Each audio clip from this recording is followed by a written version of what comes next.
જય હિન્દ વિદ્યાર્થી મિત્રો, હું ચિરાગ બરાડ. તો વિદ્યાર્થી મિત્રો, આજના લેક્ચરમાં આપણે તમારે CET ની પરીક્ષામાં જે ઇંગ્લિશ પૂછાવાનું છે, આ ઇંગ્લિશના બધા જ પ્રશ્નો આજે આપણે જોવાના છીએ. એટલે કે તમારા ઇંગ્લિશમાં પૂછાતા કોમ્પ્રેહેન્સિવ એટલે કે તમે જેમ નવોદયમાં જે ફકરા આધારિત અમુક જે ક્વેશ્ચન તમે સોલ્વ કરતા હોય છો, એ જ રીતે તમારે ઇંગ્લિશમાં આવી રીતે પ્રશ્નો પૂછાવાના છે.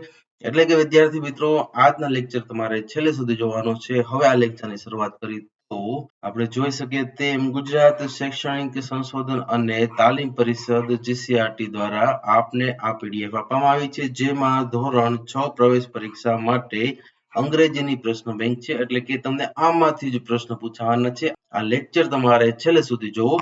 તો વિદ્યાર્થી મિત્રો, આજના લેક્ચરમાં જે આપણે ઇંગ્લિશમાં જોવાના છીએ તે ટોપિક એટલે કે કોમ્પ્રેહેન્સિવ એટલે કે ફકરા આધારિત તમારે એક પ્રશ્ન ગોતવાના હોય છે.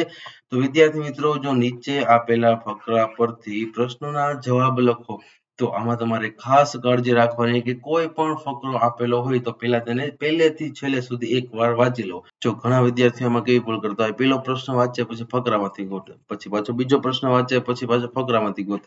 એની કરતા વિદ્યાર્થી મિત્રો પહેલા જ આપણે નિરાતે એક ફકરો આખો નિરાતે વાંચી લેવાય. એટલે તમે જો ફકરો વાંચી લેશો એટલે પ્રશ્નના જવાબ તમને ઓટોમેટિક મળવાના છે. એટલે કે 5 વખત પ્રશ્ન વાંચી અને 5 વખત તમે ફકરા ગોતો એની કરતા એકવાર ફકરો હરખો વાંચી લેવાય, પછી બધા પ્રશ્ન આપને મળી જવાના હોય. એટલે કે આ લેક્ચરમાં આપણે જેવી રીતના આ ફકરા સોલ્વ કરવાના છે એ જ રીતની તમારે આ પેટર્ન રાખવાની છે, જેથી કરી તમને જલ્દીથી આનો આન્સર મળી જશે અને બહુ વાર પણ નહીં લાગે. હવે જો આ પહેલા ફકરામાં આપણે જોઈએ કે આ ફકરા તમારે કેવી રીતના જલ્દીથી અને સચોટ તેના જવાબ સાથે ઉકેલવા. એટલે કે જો પહેલો ફકરો આપણે વાંચીએ તો હેલો આઈ એમ ફ્લોરિડા એટલે કે હેલો હું ફ્લોરિડા છું. I study in Florida school last year. હું છેલ્લા વર્ષે ગ્લોરીડા સ્કૂલમાં અભ્યાસ કરતી હતી. હવે જો નાઉ આઈ એમ હિયર. અત્યારે હું અહીંયા છું. I live here with my grandmother એટલે કે હું મારી દાદીમા સાથે અહીંયા રહું છું.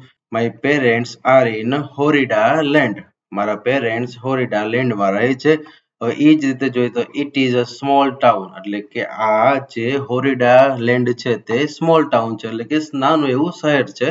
તો જો હવે આપણે આના આધારિત આપણે જલ્દીથી આ પ્રશ્ન ઉકેલીએ. એટલે કે વિદ્યાર્થી મિત્રો, હવે તમારે ક્યાંક તર્ક પણ વાપરવો પડશે. એટલે વિદ્યાર્થી મિત્રો ખાસ અહીંયા ધ્યાન રાખજો. જો આપણે પહેલો પ્રશ્ન વાંચીએ તો પહેલા પ્રશ્નમાં આપણે કીધું છે હુ ઇઝ ફ્લોરિડા. ફ્લોરિડા કોણ હતી? તો વિદ્યાર્થી મિત્રો, અહીંયા ફ્લોરિડા એમ કીધું હતું કે I study in Florida school last year એટલે કે હું છેલ્લા વર્ષે ગ્લોરીડા સ્કૂલમાં અભ્યાસ કરતી હતી. એટલે કે આ ફ્લોરિડા જે છે એ હજી સ્કૂલમાં અભ્યાસ કરે છે. તો સ્ટુડન્ટ એટલે કે તે વિદ્યાર્થીની છે. રેડી?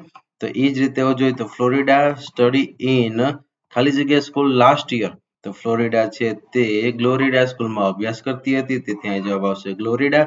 તો વિદ્યાર્થી મિત્રો, આ જ રીતે જોઈએ તો વેર ડીડ ફ્લોરિડાઝ પેરેન્ટ્સ લીવ એટલે કે આપણે ફકરામાં છેલ્લે કહેવામાં આવ્યું હતું કે તેના મમ્મી પપ્પા ક્યાં રહે છે? તો તે હોરિડા લેન્ડમાં રહે છે. એટલે કે જવાબ આવશે બી. તો વિદ્યાર્થી મિત્રો, આ ઇઝીમાં ઇઝી રીત કહેવાય. આવી રીતે તમે પણ તમારા પેપરમાં અત્યારે પ્રેક્ટિસ વખતે આવી રીતે તમારે પ્રશ્ન સોલ્વ કરવાના. પહેલા ફકરો નિરાતે વાંચવાનો અને પછી જ એના પ્રશ્નો ગોતવાના. પછી છે find out the opposite word of big. તો તમને ખબર જ છે બિગ એટલે મોટું, તો તેનો ઓપોઝિટ એટલે કે વિરુદ્ધાર્થી શબ્દ થાય સ્મોલ. પછી છે is Florida land a small town. તો હા, અહીંયા આપણે ફ્લોરિડા લાસ્ટમાં કીધું હતું it is a small town. તો આપણે કહેવાનું હા યસ ઇટ ઇઝ એટલે કે હા તે છે. હવે જો તમે ઓપ્શન વાંચો તોય ખ્યાલ આવી જાય કે બધામાં નો આપેલું છે. અહીંયા આપણે આગળ ફ્લોરિડા કીધું જ છે કે it is a small town. તો વિદ્યાર્થી મિત્રો, આવી રીતે તમે પ્રશ્નો સોલ્વ કરશો એટલે તમને મળી જશે જવાબ. અને જો અહીંયા યસ આપેલું છે પણ અહીંયા ઇટ વોઝ આપેલું છે એટલે ભૂતકાળ થઈ ગયું. પણ આ ટાઉન તો હજી છે જ શહેર. તો વિદ્યાર્થી મિત્રો, યસ ઇટ ઇઝ એનો જવાબ આવશે.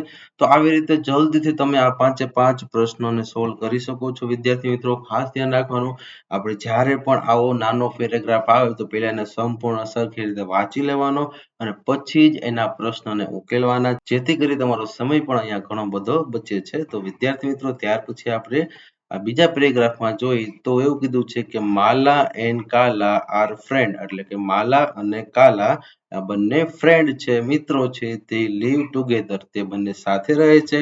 ત્યાર પછી કીધું છે માલા લવ્સ કાલા એન્ડ કાલા લવ્સ માલા. બંને એકબીજાને ચાહે છે. એટલે કે માલા ઇઝ અ ગર્લ, કાલા ઇઝ અ કેટ. એટલે કે અહીંયા જે કાલા છે તે બિલાડી છે.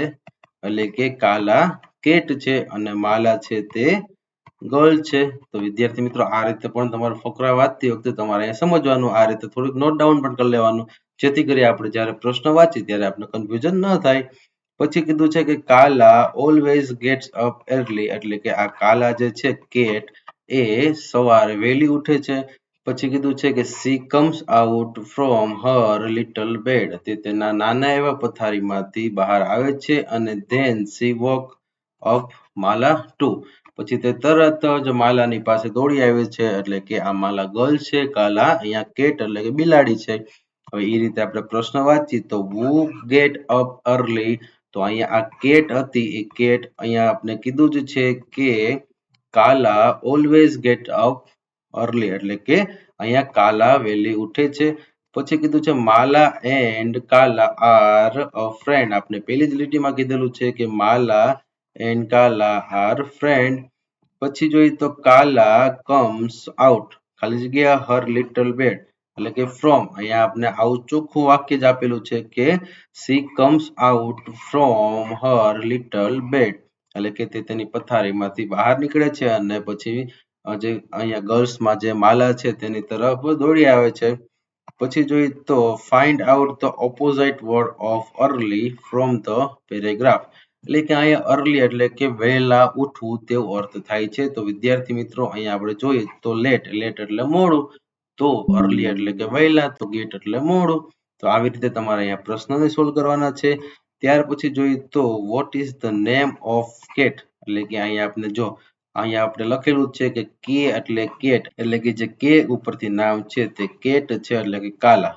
તો વિદ્યાર્થી મિત્રો આ રીતે 5 પ્રશ્નો તમે જલ્દીથી આના ઉકેલ મેળવી શકો છો. તો વિદ્યાર્થી મિત્રો તમારે શાંતિથી આ બધા પ્રશ્નોને વાંચવા, સમજવા, ત્યાર પછી જ આ બધા પ્રશ્નોને સોલ્વ કરવા. તો વિદ્યાર્થી મિત્રો આ ચેનલમાં તમે હજી જો નવા છો તો સબસ્ક્રાઇબ કરવાનું ભૂલતા નહીં. આ વિડીયોને લાઈક પણ કરી દેજો. નવા વિડીયો સાથે ભેગા થાય ત્યાં સુધી જય હિન્દ, જય ભારત.